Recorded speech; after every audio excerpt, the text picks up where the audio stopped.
Eles o receberam como um rei, mas 5 dias depois pediram sua morte. Como uma multidão que aclamou Jesus com hosanas e ramos de palmeira, pôde gritar: crucifica-o, com a mesma intensidade. Essa é a história mais dramática e reveladora da Semana Santa, uma história que expõe o coração humano, suas expectativas frustradas e a verdade por trás do reino que Jesus veio estabelecer. Se você acha que conhece o Domingo de Ramos, prepare-se. O que você vai descobrir hoje vai mudar a maneira como você enxerga não apenas a Bíblia, mas a si mesmo. Naquele domingo, Jerusalém fervia. A cidade estava repleta de peregrinos para a Páscoa e o ar estava carregado de expectativa. Os rumores sobre Jesus haviam se espalhado. O homem que ressuscitara Lázaro, que alimentara milhares com alguns pães, que desafiava os líderes religiosos com uma autoridade nunca vista. Quando ele apareceu montado em um jumento, descendo do Monte das Oliveiras, a multidão explodiu em alegria. Eles estendiam seus mantos no chão como um tapete vermelho para um rei, agitavam ramos de palmeiras e gritavam: Hosana ao filho de Davi, bendito o que vem em nome do Senhor. Mas havia um problema. Eles não entendiam o tipo de rei que Jesus era. O povo judeu aguardava há séculos o Messias prometido, um libertador político, um guerreiro como Davi, que os livraria do jugo romano e restauraria o poder de Israel. Quando viram Jesus, imaginaram que finalmente havia chegado o momento. Ele tinha o carisma, os milagres, a ousadia. Sua entrada em Jerusalém, montado em um jumento, cumprindo a profecia de Zacarias, parecia a confirmação de que ele assumiria seu trono. Mas Jesus não veio para derrubar César. Ele veio para derrubar algo muito mais profundo: o pecado, a morte e o coração enganoso do homem. Nos dias que se seguiram, em vez de reunir um exército, Jesus expulsou os cambistas do templo. Em vez de incitar uma revolta, ele ensinou sobre perdão e amor aos inimigos. Em vez de condenar Roma, ele condenou a hipocrisia dos líderes religiosos. A multidão, confusa e frustrada, começou a se perguntar: esperamos tanto tempo por isso? E então, os mesmos líderes que Jesus confrontou viram sua chance. Eles sussurraram, manipularam, distorceram suas palavras, e em poucos dias, os hosanas se transformaram em crucifica-o, porque ela revela uma verdade incômoda. Quantas vezes nós também rejeitamos Deus, quando Ele não se encaixa em nossas expectativas? Quantas vezes queremos um Jesus que resolva nossos problemas do nosso jeito e não dele? A história do Domingo de Ramos não é apenas sobre o passado. É sobre você e eu. Se você quer entender as histórias mais profundas da Bíblia, aquelas que ninguém te conta, não perca os próximos vídeos. Clique em inscrever-se e ative o sininho para não perder nenhum conteúdo. Nos comentários me diga: você já se decepcionou com Deus quando as coisas não aconteceram?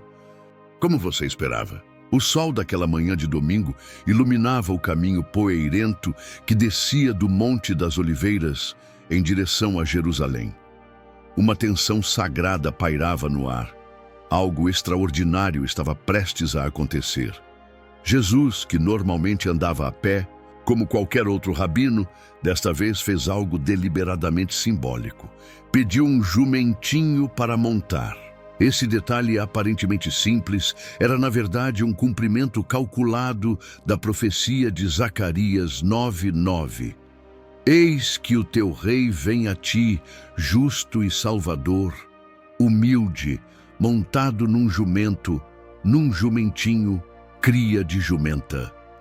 Os discípulos, embora não compreendessem plenamente naquele momento, estavam participando de uma cena profética que ecoava através dos séculos. O jumento, animal de carga, não de guerra, contrastava fortemente com os cavalos majestosos que os generais romanos usavam em suas entradas triunfais. Enquanto os conquistadores do mundo chegavam com estrondo e pompa, o Rei dos Reis escolheu a humildade como seu estandarte. Esse contraste não era acidental. Era a essência mesma da mensagem do reino que Jesus vinha estabelecer. À medida que Jesus se aproximava da cidade, algo extraordinário começou a acontecer. Pessoas que haviam testemunhado a ressurreição de Lázaro começaram a espalhar suas vestes no caminho, criando um tapete improvisado para a passagem do Mestre. Outros cortavam ramos de palmeiras das árvores próximas e os agitavam no ar, enquanto gritos de "Hosana ao filho de Davi, bendito o que vem em nome do Senhor", ecoavam pelas ruas estreitas. Essa cena vibrante tinha profundas raízes históricas e espirituais. Os ramos de palmeiras eram símbolos de vitória e libertação, remetendo à revolta dos macabeus séculos antes. O termo Hosana, que em hebraico significa "salva-nos, por favor", havia se tornado um grito de celebração messiânica. O povo estava, conscientemente ou não, reencenando o Salmo 118, 25, 26, tradicionalmente cantado durante as festas de peregrinação. Mas por que exatamente naquele momento Jesus decidiu fazer essa entrada pública e dramática? O tempo era crucial. Era a semana da Páscoa, quando Jerusalém estava repleta de judeus piedosos de todas as partes do mundo romano. Qualquer mensagem dada ali teria o máximo de repercussão. Além disso, após 3 anos de ministério, a hora havia chegado para o confronto final com as autoridades religiosas e para o cumprimento de sua missão suprema. Os discípulos, empolgados com a recepção entusiástica, devem ter pensado que finalmente o reino terreno seria estabelecido. O que eles não perceberam foi que Jesus estava fazendo uma declaração radicalmente diferente daquela que esperavam. Ao entrar montado num jumento, ele estava proclamando um reino de paz, não de guerra, de serviço, não de dominação, de sacrifício, não de conquista militar. Enquanto a procissão avançava, os fariseus observavam com crescente desconforto. "Mestre", disseram a Jesus, "repreende os teus discípulos." A resposta de Jesus foi reveladora. "Digo-vos que, se eles se calarem, as pedras clamarão." Lucas 19:40. Era como se toda a criação soubesse que aquele era o momento crucial da história. O rei estava entrando em sua cidade, mesmo que seu reinado fosse de natureza completamente diferente do que qualquer um poderia imaginar. A cena estava armada para o drama que se desenrolaria nos dias seguintes. A mesma multidão que agora o aclamava como rei, em breve exigiria sua crucificação. A entrada triunfal era, paradoxalmente, o começo de sua caminhada para a cruz. Um rei marchando voluntariamente para seu sacrifício, não para seu trono terreno. A euforia que tomou conta de Jerusalém naquele domingo de Ramos escondia um profundo mal-entendido que seria revelado nos dias seguintes. Para compreender plenamente a reviravolta dramática entre os hosanas e os crucifica-o, precisamos mergulhar na psicologia coletiva daquela multidão e nas expectativas messiânicas que fermentavam no coração do povo judeu há séculos. O conceito de Messias, na mente dos contemporâneos de Jesus, havia sido moldado por profecias selecionadas, tradições rabínicas e principalmente pelo contexto político opressivo da dominação romana. Geração após geração, os judeus nutriam a esperança de um libertador à imagem de Davi, um guerreiro carismático que expulsaria os odiados romanos e restauraria a independência política de Israel. Os Salmos de Salomão, escritos cerca de um século antes de Cristo, retratavam claramente essa expectativa. "Eis, ó Senhor, e levanta-lhes o rei, filho de Davi, para reinar sobre Israel, teu servo. Que ele purgue Jerusalém das nações que a pisoteiam para destruí-la." Quando Jesus realizou o milagre da multiplicação dos pães, João 6, 1-15, a reação do povo foi imediata e reveladora. Este é verdadeiramente o profeta que devia vir ao mundo. Sabendo, pois, Jesus que estavam para vir e arrebatá-lo para o fazerem rei, retirou-se novamente sozinho para o monte. Essa tentativa de coroá-lo à força mostra como as expectativas populares estavam radicalmente desalinhadas com a missão de Jesus.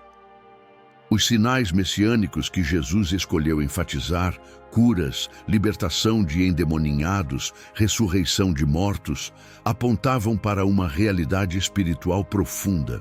Porém, a multidão via nesses milagres apenas a comprovação de que ele tinha poder suficiente para liderar uma revolução bem-sucedida contra Roma. A entrada triunfal em Jerusalém foi interpretada como o prólogo dessa revolução esperada. Os discípulos mesmos compartilhavam dessa visão distorcida. Em Atos 1:6, mesmo após a ressurreição, eles ainda perguntam: Senhor, será este o tempo em que restaures o reino a Israel? A disputa entre Tiago e João por posições de honra no reino, Marcos 10:35-45, e a tentativa de Pedro de impedir a prisão de Jesus com uma espada, João 18:10-11, revelam quão profundamente arraigada estava a expectativa de um messianismo político. O equívoco fundamental residia na leitura seletiva das Escrituras. Enquanto enfatizavam profecias sobre um rei vitorioso, como Salmo 2 ou Isaías 9:1-7, negligenciaram passagens cruciais sobre o servo sofredor, Isaías 53, e o Messias rejeitado, Salmo 118:22. Jesus tentou repetidamente corrigir essa visão, explicando que o Filho do Homem não veio para ser servido, mas para servir e dar a sua vida em resgate por muitos. Marcos 10:45. Mas essas palavras não encontravam eco em corações predispostos a outro tipo de salvação. A purificação do templo no dia seguinte, a entrada triunfal, foi particularmente reveladora. Enquanto o povo esperava que Jesus liderasse um ataque contra a fortaleza Antônia, sede da guarnição romana, ele dirigiu sua ira contra o sistema religioso corrupto de seu próprio povo. Essa atitude começou a desfazer o entusiasmo inicial. Um Messias que desafiava Roma poderia ser celebrado. Um que desafiava as estruturas de poder judaicas era problemático.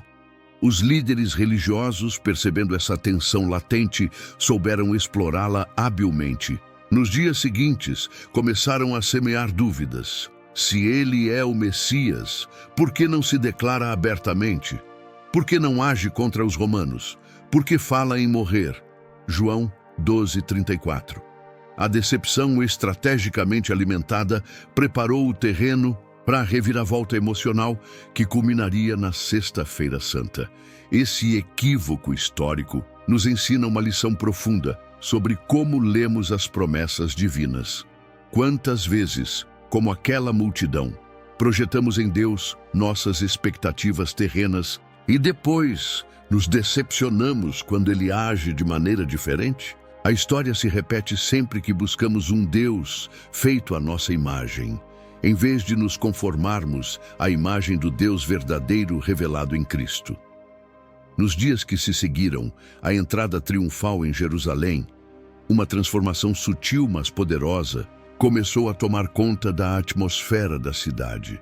Fervor inicial da multidão que saudara Jesus como rei dava lugar a um crescente sentimento de desilusão, uma decepção que se alimentava silenciosamente nas esquinas, nos pátios do templo e nos círculos privados de discussão. A segunda-feira, após o Domingo de Ramos, marcou o primeiro grande choque entre as expectativas populares e a realidade do ministério de Jesus. Enquanto muitos esperavam que ele iniciasse seu governo político, Jesus dirigiu-se ao templo não para reivindicar poder, mas para purificá-lo. O relato de Marcos 11:15-19 descreve como ele derrubou as mesas dos cambistas e expulsou os que vendiam pombas para sacrifícios, declarando: "Não está escrito, A minha casa será chamada casa de oração para todos os povos. Mas vós a tendes feito covil de salteadores. Esse ato simbólico foi profundamente desconcertante. Em vez de confrontar os romanos, Jesus confrontou seu próprio povo. Em vez de atacar o sistema político opressor, ele atacou o sistema religioso corrupto. A ação teve um significado profundo. Representava o julgamento divino sobre um culto que se tornara vazio e mercantilizado. Mas, para muitos na multidão, pareceu um desvio preocupante do que imaginavam ser a agenda messiânica. Na terça-feira, Jesus intensificou seu ensino no templo, apresentando parábolas que expunham a hipocrisia dos líderes religiosos. A parábola dos lavradores maus, Marcos 12, 1-12, em particular, foi uma acusação direta contra a liderança judaica, sugerindo que eles rejeitariam até o próprio filho do dono da vinha. Enquanto a multidão comum ouvia com prazer essas críticas, Marcos 12:37, os líderes religiosos ficavam cada vez mais alarmados e determinados a eliminá-lo. O ponto crucial da decepção popular veio quando Jesus começou a falar abertamente sobre sofrimento e morte. Enquanto as pessoas esperavam ouvir discursos sobre libertação nacional, ele falava sobre tomar a cruz. Marcos 8:34. Enquanto ansiavam por promessas de vitória imediata, ele advertia sobre tribulações futuras. Marcos 13. E quando pressionado sobre quando estabeleceria seu reino, ele falou enigmas sobre vigilância e fidelidade. Marcos 13, 32, 37. O clímax dessa tensão ocorreu no diálogo com Pilatos, quando Jesus declarou: "O meu reino não é deste mundo. Se o meu reino fosse deste mundo, lutariam os meus servos para que eu não fosse entregue aos judeus, mas agora o meu reino não é daqui."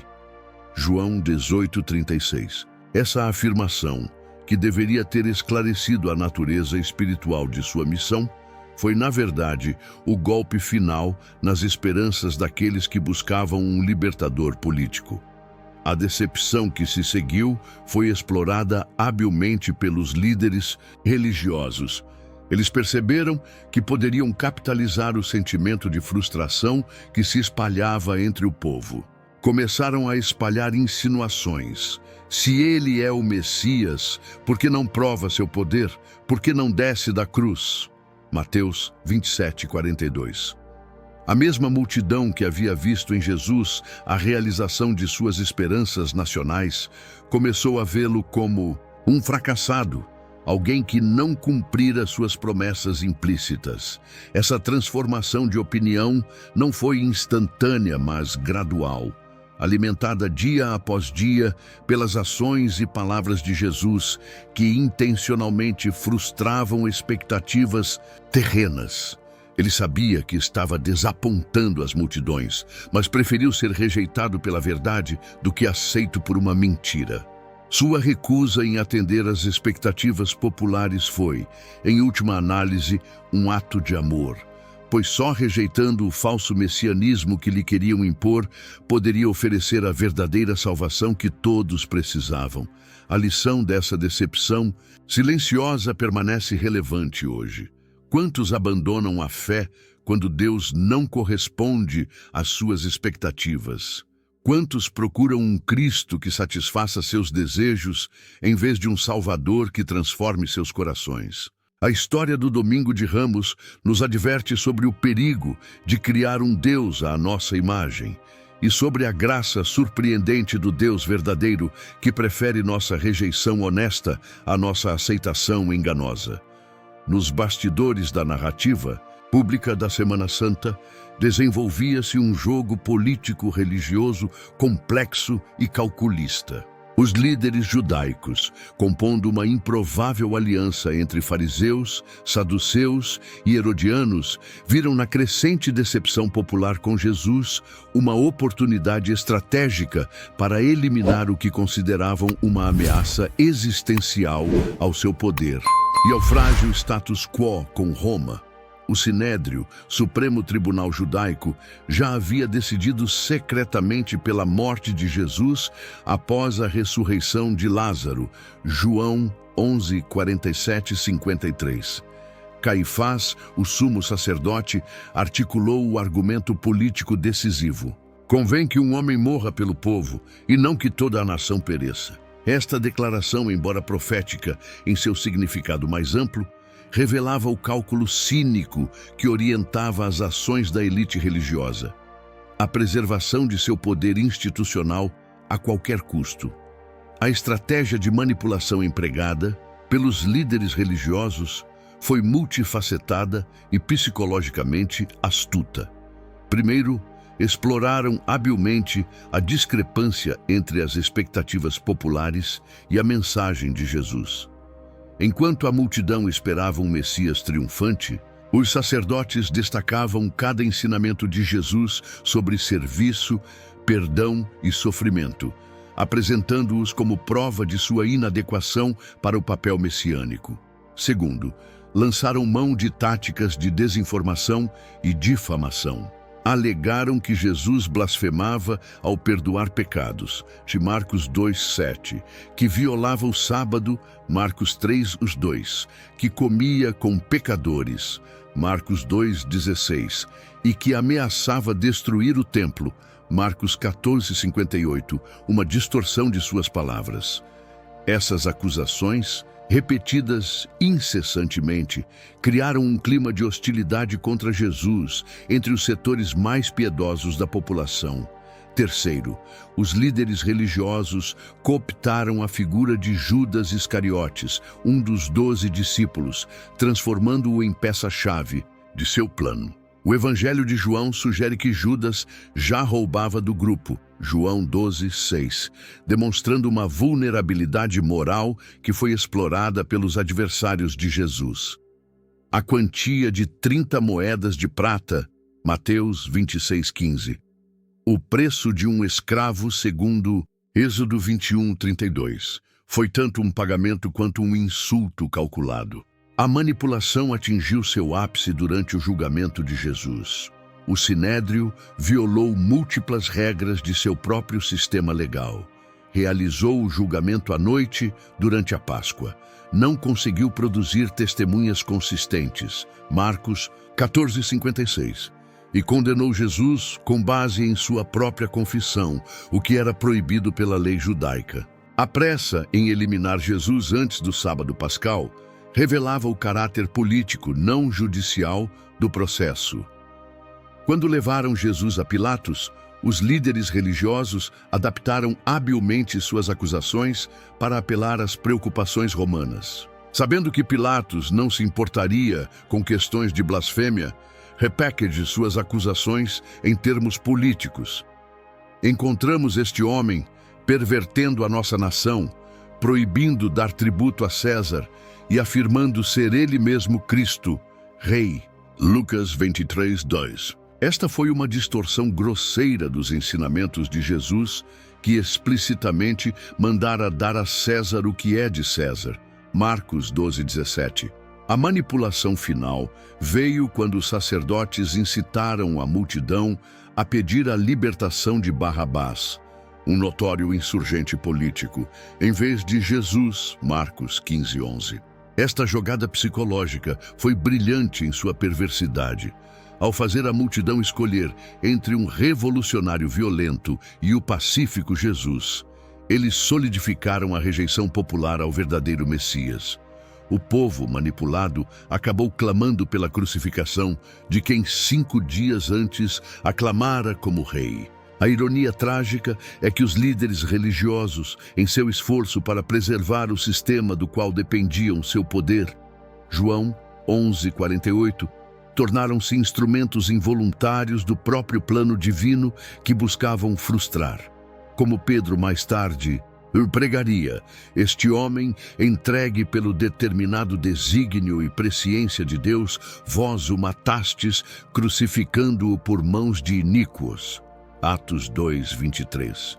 A manipulação dos líderes religiosos nos adverte sobre os perigos do poder religioso, desvinculado da verdade, sobre como instituições podem se tornar mais importantes que a fé que professam, e sobre a facilidade com que motivações impuras se disfarçam de zelo religioso.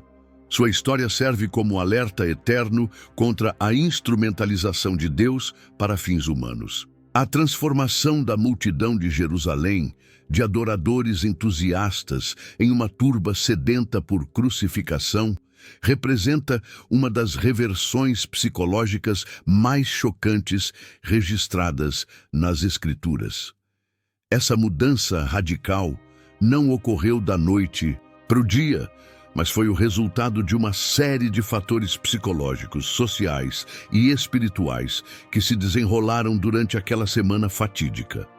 A psicologia de massas começou a se voltar contra Jesus já na terça-feira, quando seus ensinamentos no templo se tornaram cada vez mais confrontacionais. Suas parábolas sobre a rejeição dos líderes judaicos, Mateus 21, 33, 46, e seus ataques diretos à hipocrisia farisaica, Mateus 23, alienaram muitos dos religiosos mais piedosos que inicialmente o apoiavam. Enquanto isso, sua recusa em dar sinais espetaculares, Mateus 12, 38, 39, ou declarar-se publicamente como Messias político, João 10, 24, frustrava os espectadores mais entusiasmados. Na quarta-feira, um silêncio estranho paira sobre os eventos registrados. Um vácuo narrativo que sugere o recuo estratégico de Jesus e o crescente isolamento de seu movimento. Esse vácuo foi preenchido pelas maquinações dos líderes religiosos que intensificaram sua campanha de desinformação entre o povo. A ausência de Jesus da cena pública permitiu que narrativas alternativas ganhassem força. A gota d'água veio na quinta-feira à noite, com a prisão de Jesus. O espetáculo humilhante do suposto Messias sendo levado amarrado como um criminoso incomum, João 18:12, destruiu qualquer resquício de aura messiânica que ainda pudesse restar na percepção popular. A fuga dos discípulos, Marcos 14:50, e a negação de Pedro, Marcos 14:66, 72, apenas reforçaram a impressão de que todo o movimento desmoronava. Na sexta-feira de manhã, quando Jesus foi levado a Pilatos, a multidão já estava radicalmente transformada. Os mesmos que haviam estendido mantos e agitado ramos, agora se aglomeravam no pretório romano, instigados pelos sacerdotes, Marcos 15:11. A psicologia de grupo assumiu o controle. O medo de estar do lado perdedor, o desejo de pertencer, a raiva pela decepção sofrida. Quando Pilatos ofereceu libertar Jesus, a resposta foi unânime: crucifica-o. Marcos 15, 13, 14. O grito por Barrabás foi particularmente revelador. Ao escolherem um revolucionário violento em vez do pacífico Jesus, a multidão demonstrou que preferia um falso Messias que se encaixasse em suas expectativas ao verdadeiro Messias que as desafiava. A ironia era pungente. Libertaram um homem que literalmente havia matado por sua causa política, enquanto condenavam à morte o príncipe da paz. O papel dos líderes religiosos foi crucial nessa transformação. Eles forneceram a racionalização necessária para a mudança de posição. Nós temos uma lei, e segundo a lei ele deve morrer, porque se fez filho de Deus. João 19, 7. Essa aparente piedade mascarava o cálculo político por trás da perseguição a Jesus.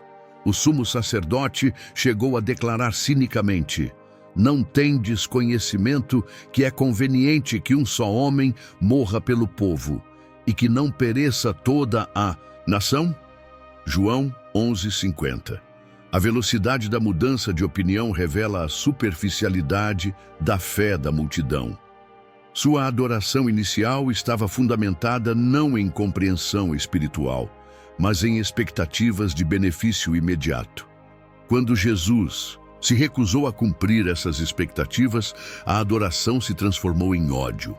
Como observou o teólogo Dietrich Bonhoeffer, o preço do discipulado era alto demais para aqueles que buscavam apenas milagres e libertação política.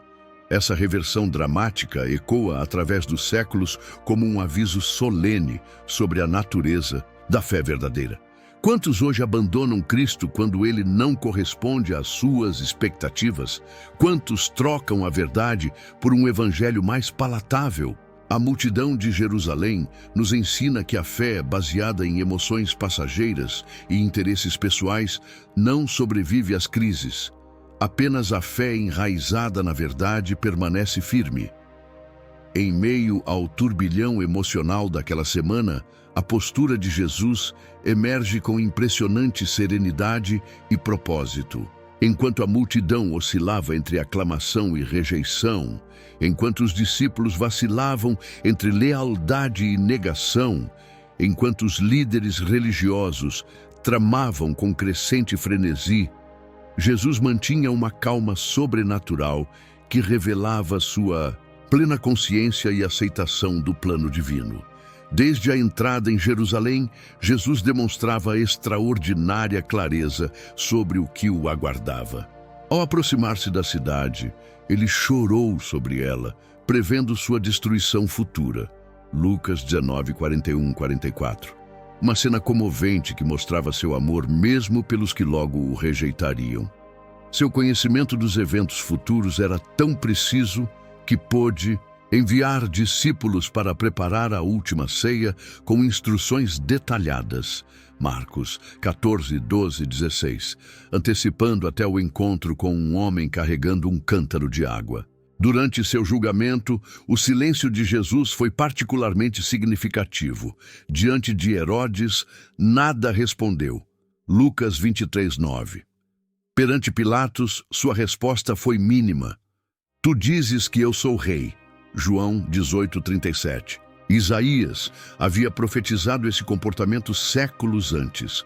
Como ovelha muda perante os seus tosquiadores, assim ele não abriu a sua boca. Isaías 53, 7. Esse silêncio não era fraqueza, mas força sobrenatural. A determinação de cumprir até o fim o plano redentor. A submissão de Jesus à vontade do Pai contrastava radicalmente com a instabilidade humana ao seu redor. No Getsêmani, sua oração, não seja o que eu quero, mas o que tu queres, Marcos 14, 36, selou sua disposição de seguir adiante, mesmo antevendo a terrível dor que enfrentaria.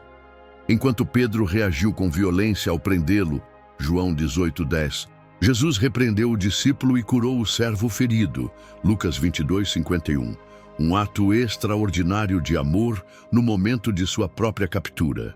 A profundidade do autocontrole de Jesus se revela especialmente em suas palavras na cruz. Em vez de condenação, ele ofereceu perdão. Pai, perdoa-lhes, porque não sabem o que fazem.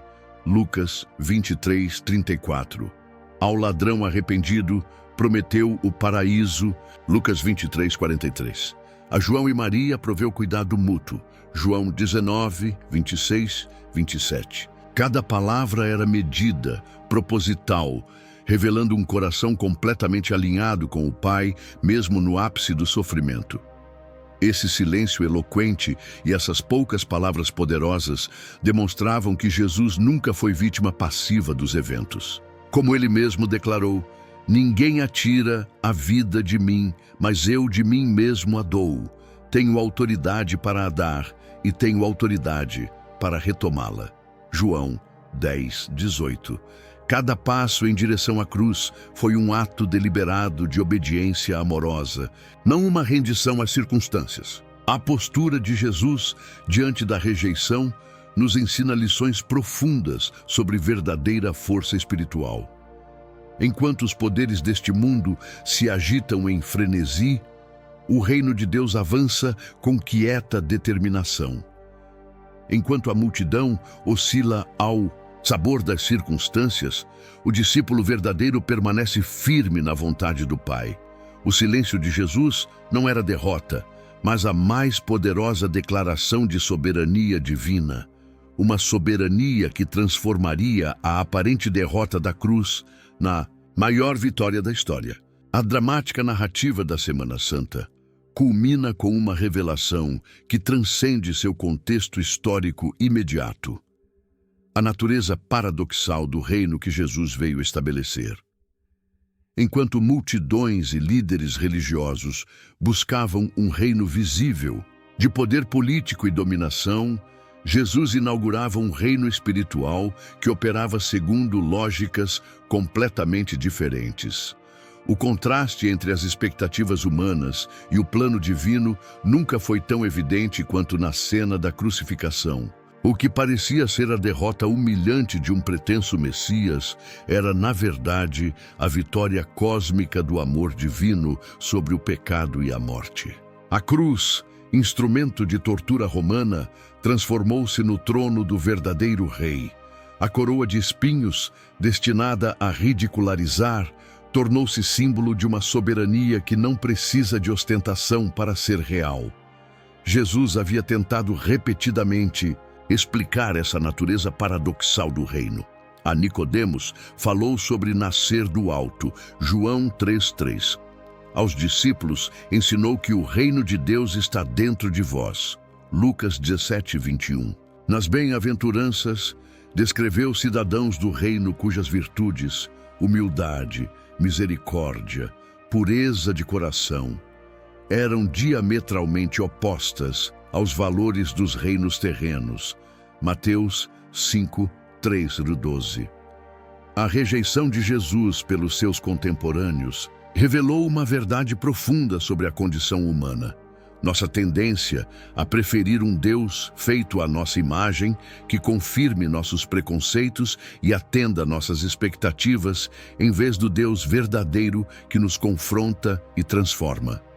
Como observou C.S. Lewis, nós queremos, por assim dizer, não tanto um pai no céu, mas um avô no céu. A ressurreição no terceiro dia confirmou de maneira incontestável que o reino de Jesus não estava sujeito às limitações e fracassos dos projetos humanos.